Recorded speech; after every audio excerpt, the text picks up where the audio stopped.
प्यारे विद्यार्थियों, एक बार फिर आप सभी का भूगोल की इस ऑनलाइन कक्षा में स्वागत है। पिछले वीडियो में हमने जनसंख्या वृद्धि को प्रभावित करने वाले जो मुख्य 3 कारक थे उनकी चर्चा की थी, जिसमें जन्म दर, मृत्यु दर और प्रवास। और उसमें हमने ये देखा था कि जन्म दर, मृत्यु दर और प्रवास को प्रभावित करने वाले कारक कौन कौन से हैं। इसी क्रम में आज हम देखेंगे कि किसी क्षेत्र में जनसंख्या और संसाधनों के बीच संबंध कैसा पाया जाता है। तो जनसंख्या और संसाधनों का जो अनुपात है, इसके आधार पे ही किसी देश का जो है आर्थिक विकास टिका हुआ है। तो संसाधन से तात्पर्य है कोई भी ऐसा पदार्थ या वस्तु जो मानव की आवश्यकताओं को पूरा कर सके।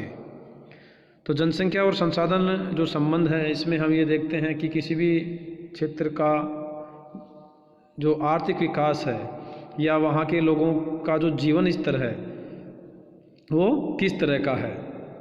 तो जनसंख्या संसाधन संबंधों को हम मुख्यतः 3 भागों में विभाजित कर अध्ययन कर सकते हैं। अनुकूलतम जनसंख्या, जनाधिक्य मतलब अधिक जनसंख्या, और अल्प जनसंख्या। तो यहाँ अनुकूलतम या अधिक जनसंख्या, जनाधिक्य या अल्प जनसंख्या, यहाँ ये सब संसाधनों की तुलना में है। अर्थात किसी भी क्षेत्र में जितने भी संसाधन हैं जिनसे हमारी आवश्यकताओं की पूर्ति होती है या जो एक तरह से आर्थिक जो विकास है उनका आधार है, तो संसाधनों की तुलना में जनसंख्या कितनी है उस क्षेत्र की, उसके आधार पर हम अनुकूलतम जनसंख्या कह सकते हैं या जनाधिक्य कह सकते हैं या अल्प जनसंख्या। तो अनुकूलतम जनसंख्या से तात्पर्य है कि किसी भी क्षेत्र के जो संसाधन हैं उनकी तुलना में वहाँ जनसंख्या कितनी है। तो कुल संसाधनों की तुलना में अगर कुल जनसंख्या इस प्रकार से है कि वहाँ जनसंख्या का जो जीवन स्तर है वो उच्चतम पाया जाए, रोजगार के साधनों की उपलब्धता हो, अर्थात बेरोजगारी की दर बहुत कम हो, साक्षरता का स्तर अधिक हो, प्रति व्यक्ति आय अधिक हो, पर्यावरण में प्रदूषण की कमी हो अर्थात प्रदूषण रहित हो, तो इस तरह के जो लक्षण किसी क्षेत्र में देखने को मिलते हैं तो उसे हम अनुकूलतम जनसंख्या कहेंगे, क्योंकि वहाँ लोगों की जो आवश्यकताएं या आकांक्षाएं हैं वो आसानी से पूरी हो जाती हैं, क्योंकि वहाँ संसाधन ऐसे हैं कि वो जनसंख्या का आसानी से भरण पोषण कर सकते हैं या जनसंख्या की आवश्यकताओं को वो संसाधन पूरा कर सकते हैं। तो वो कहलाती है अनुकूलतम जनसंख्या। दूसरा है जनाधिक्य, ओवर पॉपुलेशन। अभी यहाँ तो थी अनुकूलतम जनसंख्या कि संसाधनों की तुलना में जनसंख्या ठीक ठाक थी, जिससे जनसंख्या की आवश्यकताओं की पूर्ति आसानी से हो जाती है। जनाधिक्य में क्या होता है कि किसी भी क्षेत्र में कुल संसाधनों की तुलना में जनसंख्या बहुत अधिक हो जाती है, जिससे संसाधनों पर दबाव पड़ जाता है। अब यहाँ संसाधनों पर दबाव पड़ने से तात्पर्य है कि वो जो संसाधन हैं जो आवश्यकताओं की पूर्ति करते हैं वो उस अधिक जनसंख्या की आवश्यकताओं की पूर्ति करने में असमर्थ हो जाते हैं, क्योंकि संसाधन रह गए कम, जनसंख्या हो गई अधिक। तो उन संसाधनों से मानव की आवश्यकताओं की पूर्ति आसानी से नहीं होती। तो ऐसे क्षेत्रों में जनाधिक्य, ओवर पॉपुलेशन या अधिक जनसंख्या हो जाती है। अब यहाँ अधिक जनसंख्या हो जाएगी तो वहाँ बेरोजगारी बढ़ जाएगी, प्रति व्यक्ति आय बहुत कम हो जाएगी, आर्थिक विकास का स्तर है वो कम होगा, प्रदूषण की मात्रा अधिक हो जाएगी। तो अधिक जनसंख्या वाले जो देश हैं, जैसे कि भारत की बात करें तो यहाँ अगर देखें तो संसाधनों की तुलना में जनसंख्या अधिक है और उसके जो स्पष्ट लक्षण दिखाई देते हैं, गरीबी यहाँ बहुत अधिक है। आज भी कई करोड़ लोग हैं जो फुटपाथ पे सोते हैं, जिनके पास घर नहीं हैं, खाने के लिए पैसे नहीं हैं।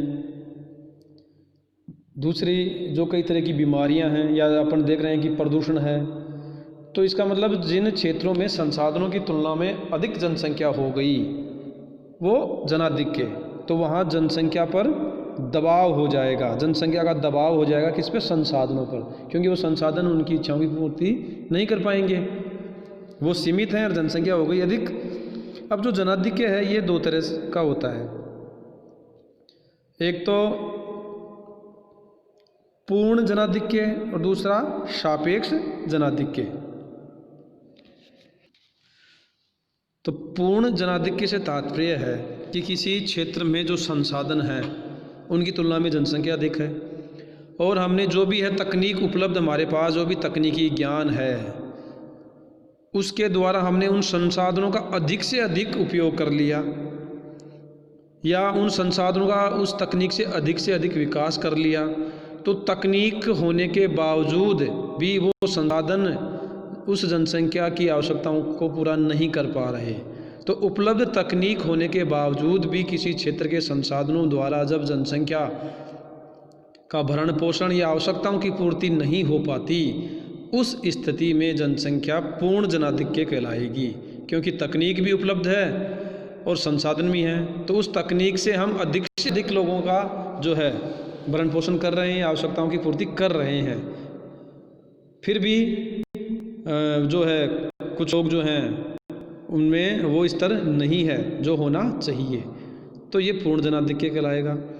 सापेक्ष में क्या होता है कि संसाधनों से, तकनीक से हम जो है विकास कर रहे हैं या आवश्यकताओं की पूर्ति कर रहे हैं, लेकिन तकनीक की जो कमी है या ऐसी टेक्नोलॉजी हो कि आने वाले समय में उन संसाधनों से उस क्षेत्र की जनसंख्या का भरण पोषण कर सकें, तो एक संभावना दिखती है कि तकनीक होगी तो इस क्षेत्र के संसाधनों का हम उपयोग कर लेंगे, ये सापेक्ष कहलाएगा। तो पूर्ण में तो क्या हुआ कि जो भी तरीके थे अपना लिए, फिर भी समस्या बनी हुई है। सापेक्ष में ये गुंजाइश रहती है कि भाई ठीक है, जो तकनीक होगी तो शायद ये जो संसाधन हैं उपलब्ध प्राकृतिक, इनसे हम विकास कर सकते हैं।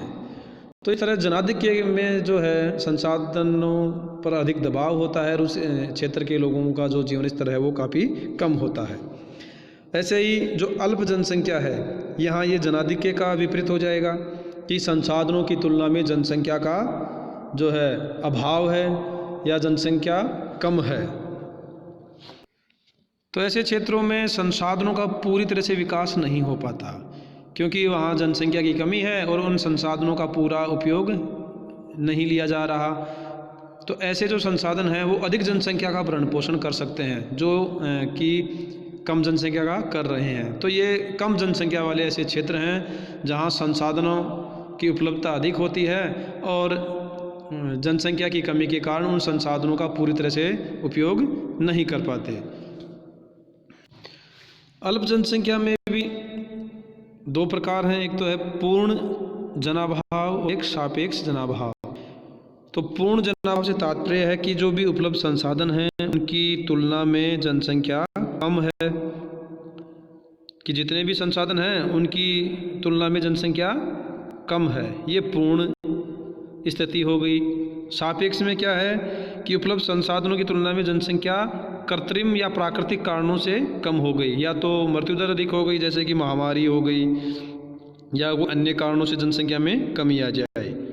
तो इस तरह जिन क्षेत्रों में संसाधन अधिक हैं और वहाँ तकनीकी ज्ञान का अभाव है और वहाँ जनसंख्या की कमी है, तो ऐसे जो क्षेत्र हैं वो पिछड़े क्षेत्र होते हैं, तो वहाँ आर्थिक विकास नहीं हो पाता, क्योंकि संसाधन तो हैं लेकिन तकनीकी ज्ञान नहीं है और जनसंख्या भी बहुत अधिक नहीं है, इसलिए उन संसाधनों का अधिक उपयोग नहीं हुआ। तो ये जनसंख्या जो संसाधन अनुपात है, इसके अध्ययन से हम किसी भी क्षेत्र का जो है आर्थिक विकास का जो आकलन कर सकते हैं। एक है शून्य जनसंख्या वृद्धि। तो स्थिर जनसंख्या वृद्धि है, इसमें जन्म दर और मृत्यु दर बराबर हो जाते हैं, तो जनसंख्या में कोई परिवर्तन नहीं होता। तो ऐसी स्थिति शून्य जनसंख्या वृद्धि कहलाती है। तो जो विकसित देश हैं, जिसमें यूरोप के कुछ क्षेत्र देश हैं, वहाँ ये शून्य जनसंख्या वृद्धि की जो है समस्या पाई जाती है, इसलिए वहाँ जन्म दर और मृत्यु दर बराबर है। तो वहाँ क्या है, वृद्धों की संख्या जो है वो अधिक बढ़ रही है। खैर आगे हम देखेंगे विकसित देशों में जो है जनसंख्या संबंधित कौन कौन सी समस्याएं हैं। धन्यवाद।